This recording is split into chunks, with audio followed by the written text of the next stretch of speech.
Nagpapasalamat talaga ako sa Diyos kasi ang daming traffic na nangyari kaganap, tapos one time dito sa may part ng may Marilao papuntang Loma de Gato. May umovertake na isang van. So sinalubong niya ako. Tapos syempre dito na pinagbigyan mo naman siya, dito ako sa gilid. Magkaharapan kami. Bumaba siya, galit siya. Nakagit ng daliri agad siya sa akin. Hindi ko siya pinapansin kasi hindi worth it na pumatol ka sa ganung kalit na bagay. Amen. Kasi alam ko, padala lang yan ng kaaway. Yung kapayapaan kasi, pakanta-kanta kasi ako sa loob ng sasakyan papunta ko sa'yo. Galit siya, bumaba siya ng sasakyan na may masabi, bumaba ka dito! Kaya bumaba kasi sakit talaga ng tulog ko yan, isang bagay na pinagpapasalamat ko sa Diyos kasi andun yung kahinaunan. Amen. Tayo po ay kadako naman sa pasalamat sa ating Diyos na buhay. Ako muna ay bumabati ng isang mapagpalang araw po sa ating magkakapatid sa pananampalataya sa ating Panginoong Jesucristo. Amen. Pagpapala nawa ng Diyos ay tumating po lahat. At oras naman ang papasalamat sa ating Diyos na buhay sa pag-akinig po kumplito ang ating pagsama sa Diyos kung wala po ang pagpasalamat sa Panginoon. Amen. Sa lahat ng bagay na ginawa ng Panginoon Diyos sa ating mga buhay, mga pagpapala, himala, kagalingan, ang lahat po niya ay patuloy natin na ipagpasalamat sa ating Diyos na buhay. Ihatog po natin yan sa Panginoon. Napakahalaga po. Magipagpugas po kayo sa akin sa Aklat ng mga Awit. Sa Aklat ng mga Awit, chapter 50, verse 23. Ang sabi ko dito, ang parangal na nais ko na sa aking ihahain ay handog ng pasasalamat, pagpupuring walang maliw, akin naman iligtas ang lahat na masunod. Amen. Yan po pala ang pinakamabuting ihandog natin sa Panginoong Diyos na buhay. Amen, ay ang pasalamat. Bakit po? Sapagkat nailahayag natin sa ating mga kapatiran ang kabutihan ng Panginoon. Amen. Yan po daw ang pinakamalagang ihayag po natin sa Diyos. Papuring walang maliw. Hallelujah. Buong puso po yan. No, na ipagpasalamat po natin sa Panginoon Diyos na buhay. At ang sabi naman, na pangako po ng Panginoon, na atin naman ililigtas ang lahat na masunurin. Amen. Kaya po, pagpasalamat po natin sa Diyos, lahat ng bagay na ginawa ng Panginoon sa ating mga buhay, sa kalipas na araw, sa nakalipas na linggo. Amen. Ang lahat po na yan ay ihandog po natin sa Panginoon. Dito muna tayo sa mga nagwawapuhang mga lalaki ng Diyos. Sino po ang muna magpasalamat? Taas lang po ang mga kamay. Amen. Palakpakan po natin ang buhay ng Diyos sa buhay ni Brad Michael. Praise God. Isang mapagpalang araw po sa lahat. Ako may lubos na nagpapasalamat sa Diyos. Patuloy po na blessing na aking natatanggap. Amen. At ano po, hindi na kinakapos dahil sa tulong ng Diyos. Lagi niyo po kayo niingatan. Dami po ng pangyayari sa kalsada. Dalawat kanan, disgrasya na aking nakikita. Kahit ako'y inaantok sa kalsada, alam ko na nandun ang Diyos, niingatan niya ako. Hindi niya ako hinahayaan na, yun nga, madisgrasya kasi gusto sa amin yung safety first Yung Tagalog kasi ng safety first sa amin, iwas gastos. So yun, nagpapasalamat talaga ako sa Diyos kasi ang daming traffic na nangyari kaganap, tapos one time dito sa may part ng may Marilao papuntang Loma de Gato. May umovertake na isang van. So sinalubong niya ako. Tapos, syempre, dito na siya, pinagbigyan mo naman siya, dito ako sa gilid. Magkaharapan kami. Bumaba siya, galit siya. Nakagitnang daliri agad siya sa akin. Hindi ko siya pinapansin kasi, hindi worth it na pumatol ka sa ganong kalit na bagay. Amen. Kasi, alam ko, padala lang yan ng kaaway. Yung kapayapaan kasi, pakanta-kanta kasi ako sa loob ng ng sasakyan papunta ko sa'yo. Galit siya, bumaba siya ng sasakyan na may masakyan. Bumaba ka dito! Kaya bumaba kasi sakit talaga ng tulog ko eh. Yan, isang bagay na nagpapasalamat ko sa Diyos kasi andun yung kahinaunan. At the same time, nilingit-lingitan ko lang siya. Kasi, yun, ang kagandahan talaga ng nilingit ka kay Diyos, yung pasensya nandun eh. So, hindi ko siya pinatulan. Nagtatawanan lang siya ng mga tao. At the same time, ako rin. Masaya ako kasi walang nangyaring sinipa niya pa nga yung sasakyan ko eh. Sana hindi siya nasaktan. Kasi truck yun. So, yun, no? Diba sa ako nagpapasalamat sa Diyos dahil nandun yung kanya ko na, Kasi kung nung dati nga ako, parang simulat sa amin. Siyempre, di ba, mapatol ka na kagad kasi unang-una, nasa tama ka eh. No? Amen. Na pag nasa tama ka, alam mo tama ka, talagang pinaglalaban mo, no? Kahit saan makarating. Pero ngayon, dahil inisip ko, yung safety first pa rin, yung iwas gastos, kasi nabahala talaga yun. Kasi iniisip ko pa, syempre, di ba, tayo nalilingkod sa Diyos, syempre. Amen. Uso ngayon yung mga video-video, kung mga-video na ko ito, papahayag din tapos, diba? Tama. So, maraming bagay yung aking naisip noong mga panahon na yun, na nagdala sa akin sa kahinahunan, sa pagtawa, sa pagkakahumingi ng pasensya sa kanya, pasensya ka na. Wala naman nangyari sa atin, maghiwalay na lang tayo. So yun, naghiwalay kami ng payapa, sa kanya kung ano na nangyari sa kanya, kung galit pa rin siya all the way. Pero ako, alam ko sa sarili ko na masaya ako kasi ang daming mga bagay talaga na binigay ng Diyos sa akin. Sobrang blessing sa akin buwan. So yun lamang po, no? Maraming salamat din sa Diyos sa Diyos po yun. Amen. Talaga napakabuti ng Panginoon. Amen. Amen. Purihin na tayo. Napakabuti ng Diyos sa buhay ni Brad Michael. Amen. Talagang lahat ng nananalig sa Panginoon Diyos na buhay ay kailanman ay hindi po yan nagkukulang. Sabi ng awit 23 verse 1, si awit aking pastol, hindi ako magkukulang. Sa lahat ng bagay yung meron na. Proteksyon, gabay, kagalingan, tagumpay, pabay na pangailangan sa buhay, lahat ay naroon na. Hindi ka magkukulang. Kapag ang Diyos na buhay, amen, ang siya mong piniling tagapag-ingat sa iyo. Amen. At binigyan na tayo ng kainaunan, no? Pagpipigil sa sarili na ating Panginoon Diyos na buhay. Sa atin ang awit 27 verse 8, huwag kang mapuot ni mababalisa. Iyang pagkagalit, iwasan mo sana. Walang kabutihang makakamutan ka. Amen. Iwasan daw ang pagkagalit kahit nandiyan na ang tukso ng Diablo. 1 Peter 5:8. Amen. Mahiga tayo at magbantay. Ang Diablo na yung kaaway, parang leon o maalingig na naghahanap ng kanyang masisila. Amen. Ayan pa, no? Bigyan na tayo ng Diyos ng kahinahunan. Walang pumatol. Amen. Walang kasalanan. Amen. At walang presgas. Amen. Palapak po natin ang buhay ng Diyos. At sino pa po, malakang po natin ang buhay ng Diyos sa buhay ni Brother Lito de la Peña. Salamat po sa Panginoon.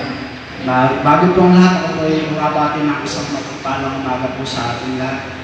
At ako po yung papasalamat sa ating po dahil ang Diyos na buhay po sa lahat. Dahil sa umaga po na sa hininga ng buhay na patuloy po pinagkakaroon sa bawat sa atin at sa ating po mga mahal sa buhay. Ako po nagpapasalamat sa Panginoon dahil sa kanyang kabutihan po ito ang Panginoon.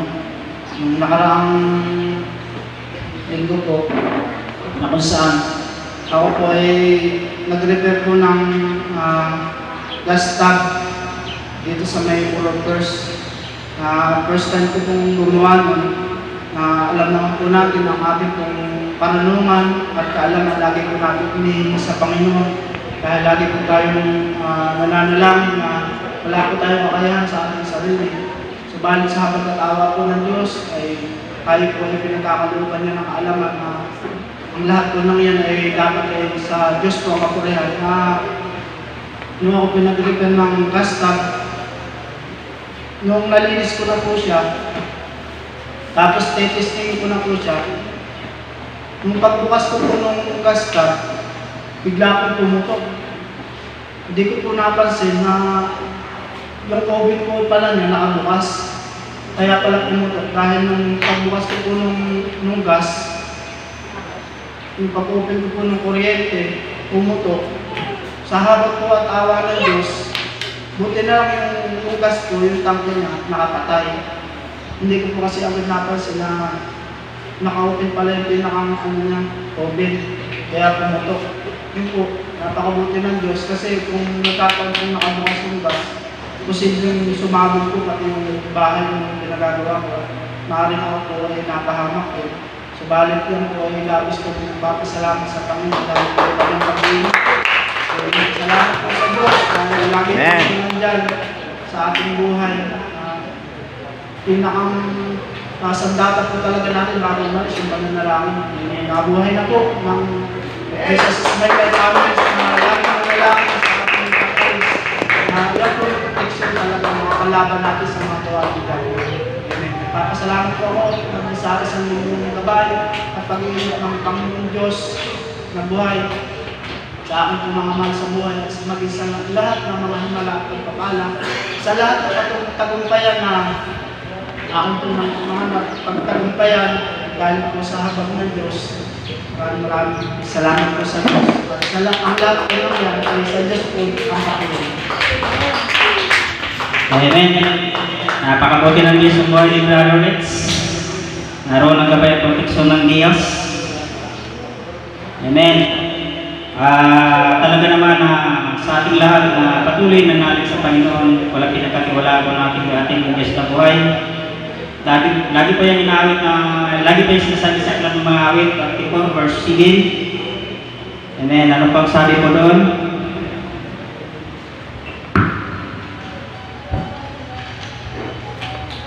Sabi ko dito, sabi 34 verse 7, anghel ang siyang pantay sa may takot sa Diyos, sa mga panganib sila yung kinukupo. Amen. Kamala lang po natin, nakalimutan ni Brother Lex yung magsara ng gasol. Amen. Ang hindi po natin alam na mayroon po tayong anghel na nagpagbantay na kasign para sa ating mga may nanalig sa Diyos. Siya po, amen, ang gumawa at nagsara para hindi ka mapahamak. Amen. Yan po ang katotohanan. Amen. Mayroon po tayong Diyos, mayroon pong anghel na nagbabantay sa bawat isa po sa atin. Si Brother Lex, hindi naman siguro nag-aaral po yan ng paggawa ng mga TV, mawasig. Pero ang Diyos po nagbibigay ng karunungan. Kailangan lamang magkaroon muna tayo ng takot sa Diyos. Sabi po ng Kawikaan, chapter 1 verse 7, ang paggalang at pagsunod kay Yahweh ay pasimula ng karunungan. Ngunit walang halaga sa mga mangmang ang aral at mga saway. Amen. Kapag nagkaroon ka ng takot sa Diyos, bibigyan ka ng Diyos ng karunungan sa lahat ng bagay. Amen. Yan po, nagawa ni Brother Lex. Amen. Gawa ng mga TV, touchscreen, at iba pang mga kagamitan. Manood ay hindi niya lang. Amen. Pero kung natin ang Diyos na buhay, isa na lang sa mga lalaki. Tapos, palakpakan po natin ang buhay na Diyos sa buhay ni Brother Jose Dodds.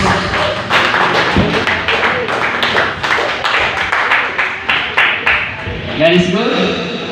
So, mabuti ang Diyos, no? Dahil ginising pa tayo sa umaga ito. So, maraming tao na gusto mabuhay. Pagising natin sa umaga. Lord, salamat. Binigyan mo ako ng paghinga. Pag wala kang paghinga, mamamatay ka. Ano ang bagay na mayroon ka, dapat mong pasalamatan. Hindi lang tayo lumalaki sa Diyos dahil wala tayo.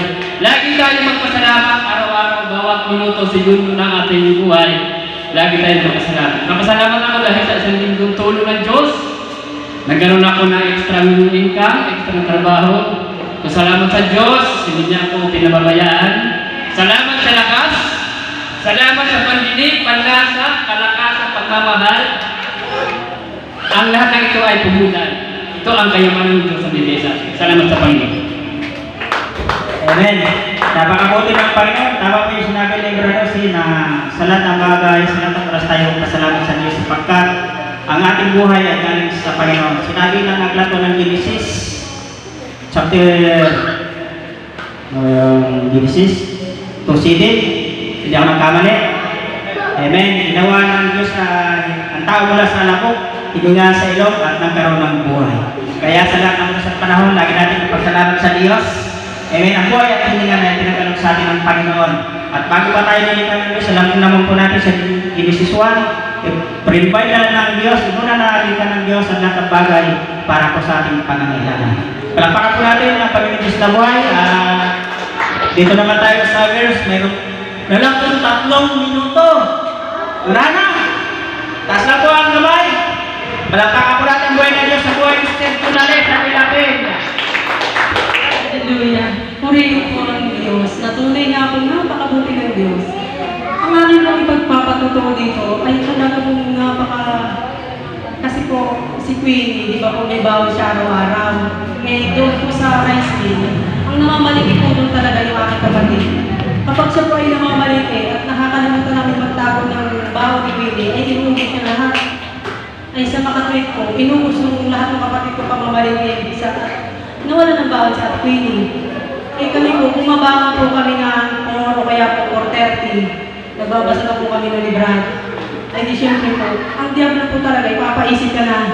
Walang ano pang baon. Ay di ang nandun lang po, puro coins. Ay di syempre nagkakatingin na lang kami ni Brad. Pero sabi po kasi dun sa salita ng Diyos na, ano man yan, magpasalamat, diba po? Unang-una, nagising pa tayo, blessing na po yun ng Lord. Thank you Lord. Eh di ba po, nandun tayo sa financial. Sabi namin ni Brad, nandun talaga kami sa positive na may bibili yan kasi bagay. Eh syempre, may minutes na lang po minutes para si ate makaalis. Alam niyo po, napakabuti ng Diyos. Binigyan niya ako ng knowledge na itaas ko daw yung kamay ko at magpasalamat. Sabi ko, thank you Lord. Tapos maya-maya, sumigaw yung lalaki. Sabi niya, magpapagawa ko sa'yo ng speaker. Babayaran ko na baka agad. Tapos nagkatingin na kami ni Brad. Sabi ko, di ba po, ang sabi ni Jesus, magpasalamat. Kaya sabi ko, ang galing. Kasi yung napagawa ko ng speaker na yun, hindi po talaga siya pumupunta ng alas 5, alas 5:30, mga magpapay. Hindi siya pumupunta. Pumupunta po siya mga 8, 7:30, ganyan. Kaya nagulat ako, sabi ko, grabe naman si Lord magpadala ng uwa. Kaya sabi ko, tinanaw ko pa yan, sabi ko, galing ni Lord, ang pag-ihipot talaga ng Diyos. Kaya po pala talaga, hindi niya talaga papabayaan, di pa po nag-aalala. Yan po pala talaga yung mga pagsubok na yan. Talagang try lang yan. Ngayon, kapag ganyan tayo kumbaga, kung tayo tumigil, hindi siya makakagalaw. Pero kung talaga pala nagbabasa tayo ng Biblia, kasi di ba nababasa po natin doon, na kailangan, di ba yung yung pasalamat? Iniisip natin, ano ba yung klaseng pasalamat? Ang pasalamat po pala napakalaking bagay. Kahit na hindi ka bigyan ba salamat, ako nga ba po kami nagpapasalamat sa akin, wala naman akong ginawa doon, pero yung puso ko na-touch. Sa parang may nagsabi sa akin, salamat. Ano parang kaya pag nakikita ko sa napapagaling ako kahit marami siyang ginagawa. Eh lalo na po sa Lord, napakalaking bagay na yung pagpapasalamat. Kaya po, thank you Lord. Yun po, sa Diyos po natin po. Amen. Wala ng oras Amen. Napakabuti po ng Diyos sa lahat ng nalig sa Panginoon. Alam niyo po, lahat ng bagay, mayroon na pong inihanda ang Panginoon sa lahat ng magdidig sa Kanya. Sabi ng 1 Corinthians 2:9, hindi pa, sabi po dito, subalit, tulad ng nasusulat, hindi pa nakita ng mata o narinig ng tainga, hindi pa subalit sa isip ng tao ang mga inihanda ng Diyos para sa mga umilig sa Kanya. Amen. Lahat ng bagay na yun nakahanda na para sa iyo. Sumunod lamang po tayo lahat sa Diyos na totoo at lahat ng bagay ay meron po na nakahanda. At alam niyo po na napaka-importante po ng panalangin, Jeremiah 33:3, kung kayo mananalangin, tututunin kita at may po mga bagay na nakita na hindi mo pa nalalaman. Amen. Palapakan po natin ng Diyos na po yan. Wala na pong oras. Amen. Patuloy ko na ibigay at mic sa sunod po tayo. Sa buhay po ni Ate Arlene Osorma. yan ang mapagkakot ng Panginoon.